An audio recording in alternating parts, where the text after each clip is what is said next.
Baik Bapak Ibu Guru, Assalamualaikum warahmatullahi wabarakatuh. Kembali lagi dengan saya di channel saya. Terima kasih buat Bapak Ibu Guru yang terus memantau channel ini. Nah, ini yang akan saya informasikan kepada Bapak Ibu Guru terkait dengan kebijakan baru untuk guru terkait tentang peningkatan kesejahteraan guru yang akan dimulai di tahun 2026. Jadi ini saya rangkum dari dua pidato yang disampaikan oleh Pak Mendikdasmen sendiri di Hari Guru Nasional, yaitu di upacara Hari Guru Nasional, dan juga pidato yang disampaikan langsung di depan Presiden terkait dengan kebijakan baru untuk peningkatan kesejahteraan guru di tahun 2026. Jadi saya harap Bapak Ibu Guru bisa tetap stay tune di channel ini ya untuk menyaksikan video ini hingga full. Nah, tapi sebelum saya membahas ini lebih dalam, saya menginformasikan kepada Bapak Ibu Guru bahwa bagi Bapak Ibu Guru yang berkenan untuk mendownload e-book yang bisa digunakan untuk untuk pegangan guru dalam mengajar, pegangan siswa untuk belajar, modul-modul PPG maupun buku-buku PAUD, TK, Bapak Ibu Guru bisa mendownloadnya melalui link yang sudah saya sediakan pada deskripsi dari video saya ini.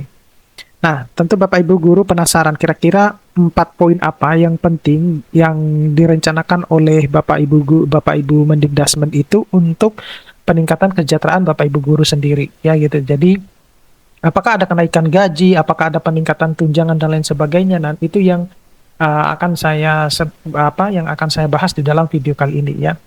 Jadi yang pertama dulu, ringkasannya itu adalah pidato Mendikdasmen pada Hari Guru Nasional di tahun 2025, di mana beliau secara terang-terangan menyampaikan adanya program peningkatan kesejahteraan dan kompetensi guru. Nah, kalau Bapak Ibu Guru mau melihat video fullnya, itu ada. Bapak Ibu Guru silakan masuk, dicari di YouTube ya. Di situ banyak sekali terkait dengan ini, apa itu program peningkatan kesejahteraan guru. Kemudian juga disampaikan bersama Presiden Prabowo Subianto di Hari Guru Nasional, seperti itu. Jadi ini saya rangkum biar Bapak Ibu Guru itu tidak perlu sebenarnya harus melihat video secara full gitu ya, karena videonya yang pidatonya Pak Mendikdasmen itu cukup lama, yaitu bisa 2 sampai 3 jaman. Nah, yang pertama dulu itu adalah beasiswa RPL ya, bagi guru-guru yang belum berstatus atau belum pendidikannya itu belum S1 ataupun D4 ya. Jadi di tahun 2025 ini itu sebanyak 12.500 guru itu telah menerima beasiswa 3 juta per semester. Nah, ini khusus untuk teman-teman guru yang kembali bertanya kemarin ya, bertanya di kolom komentar. Banyak guru-guru yang alhamdulillah bertanya di kolom komentar terkait dengan beasiswa tersebut ini. Nah, di 2026 itu akan lebih banyak lagi yang dibuka gitu. Jadi silakan masuk ke websitenya Kemendikdasmen, cari tahu informasi terkait dengan beasiswa guru RPL untuk S1 dan D4, atau enggak ketik aja di Google, nanti dia akan muncul sendirinya. Nah, sedangkan untuk tahun 2026 untuk beasiswa RPL ini yang ditargetkan itu 150 guru. Jadi kesempatannya lebih besar Bapak Ibu Guru. Jadi mohon untuk dimanfaatkan karena kelas RPL itu Bapak Ibu Guru tidak harus ke kampus gitu ya. Jadi cukup di rumah, kuliahnya dilakukan secara online, dan Bapak Ibu Guru sendiri akan menerima beasiswa 3 juta per semester gitu. Kemudian ini totalnya itu sekitar 162.500 guru yang berkesempatan meraih S1 dalam 2 tahun. Jadi kelas RPL itu kelas yang lulusnya lebih cepat Bapak Ibu Guru ya. Lulus S1 itu dapat diikut juga PPG sehingga nanti akan mendapatkan sertifikasi, karena syarat untuk mendapatkan sertifikasi itu ya harus lulus PPG dulu gitu ya. Nah, kemudian PPG dan sertifikasi, jadi kuota PPG di tahun 2025 itu mencapai 808.865 guru. Kemudian guru yang lulus PPG itu sudah dapat memperoleh tunjangan sertifikasi ya sebagian gitu ya, karena tergantung dari ini ya, bukan tergantung sih, tapi siapa yang lulus duluan maka dia yang akan diprioritaskan mendapatkan sertifikasi guru dulu. Kemudian tunjangannya untuk non-ASN itu 2 juta per bulan, dan ASN itu 1 kali gaji pokok, dan itu akan tetap berlanjut di tahun 2026 Bapak Ibu Guru. Dan Pak Presiden sendiri itu menginginkan adanya ini ya, adanya kuota penambahan gitu ya. Mengingat khusus untuk yang ASN itu kan di tahun 2025 tidak ada kenaikan gaji ya, jadi diharapkan di 2026 itu sudah ada kenaikan gajinya.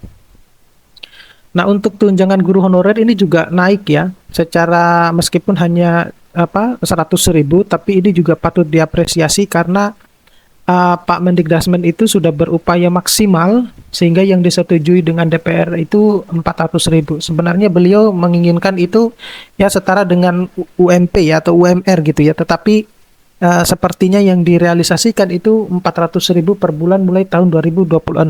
Dan saat ini yang dibayar itu 3 bulan sekali gitu ya.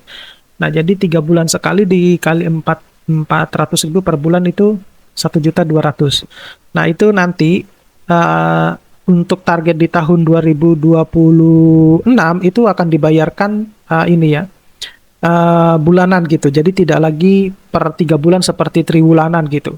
Jadi Bapak Ibu guru ini merupakan suatu kabar menggembirakan khususnya bagi guru-guru yang honorer. Kemudian untuk pengurangan beban administrasi, jadi ada tugas administrasi guru itu juga akan dikurangi mulai tahun 2026 ini ya, mengingat bahwa sepertinya guru-guru itu cukup menderita dengan administrasi ini ya, apalagi untuk syarat-syarat ke pemenuhan ke ini ya, ke mana ke tunjangan sertifikasi guru ya, di mana mereka harus fokus untuk 24 jam tatap muka dan lain sebagainya, kemudian harus menjadi guru wali. Nah, di tahun 2026, kewajiban mengajar 24 jam itu tidak lagi mutlak Bapak Ibu guru, karena akan diisi dengan hal-hal yang lain. Jadi Bapak Ibu guru itu punya kegiatan yang lain, dalam 1 minggu itu pasti akan ada pelatihan. Jadi setiap minggunya ada pelatihan karena masuk ke kurikulum coding, kemudian AI dan lain sebagainya. Kemudian apalagi mulai tahun 2027 itu mulai dari kelas 3 SD itu guru-guru harus wajib untuk bahasa Inggris ya, mulai dari kelas 3 SD. Jadi guru-guru yang bahasa Inggris tentunya akan banyak mendapatkan ini ya, banyak mendapatkan manfaat ketika nanti mereka sudah terjun ke lapangan. Kemudian 1 hari belajar per minggu itu untuk mengembangkan diri. Itu yang saya sebutkan tadi adalah pelatihan-pelatihan Bapak Ibu guru. Jadi tidak pure Bapak Ibu guru itu akan mengajar dalam 1 minggu gitu. Kemudian ini perlindungan hukum guru. Jadi ada MOU Mendikdasmen dengan Polri, di mana selama ini kan seperti kita ketahui guru-guru itu banyak mendapatkan diskriminasi ya. Entah itu dari muridnya, entah itu dari orang tua murid dan lain sebagainya, sehingga guru-guru itu merasa ketakutan kalau misalnya mau menegur siswanya yang memang dalam tanda kutip ini ya nakal gitu ya. Dan Pak Presiden sendiri itu sudah menyampaikan dengan jelas ya di pidato di Hari Guru Nasional bahwa kalau memang anaknya nakal, jangan-jangan juga memang orang tuanya juga nakal gitu ya. Nah, jadi ini yang menjadi ketakutan para Bapak Ibu guru, sehingga nanti ke depannya sudah ada ini ya, Bapak Ibu guru tidak perlu khawatir kalau misalnya takut dipecat dan lain sebagainya gitu ya. Kemudian penyelesaian damai atau restoratif justice untuk kasus saat mendidik gitu ya. Jadi ya Bapak Ibu kalau merasa bahwa anaknya salah ya udah ditegur aja gitu ya. Kemudian mencegah kriminalisasi guru gitu. Dan selanjutnya itu adalah program pendukung lainnya. Jadi ada digitalisasi sekolah yang juga dibangun oleh Bapak Presiden sendiri. Kemudian revitalisasi 16.175 satuan pendidikan. Ada pelatihan coding, AI, STEM, dan kepemimpinan buat Bapak Ibu guru. Kepemimpinan ini penting ya untuk kontinuitas kepala sekolah ya. Kemudian bahasa Inggris wajib mulai dari kelas 3 SD. Dan itu dimulai di tahun 2027. Oke. Saya kira cukup sekian Bapak Ibu guru, mudah-mudahan ini bisa bermanfaat. Nanti kita akan ketemu pada video-video selanjutnya. Saya akhiri, Assalamualaikum warahmatullahi wabarakatuh.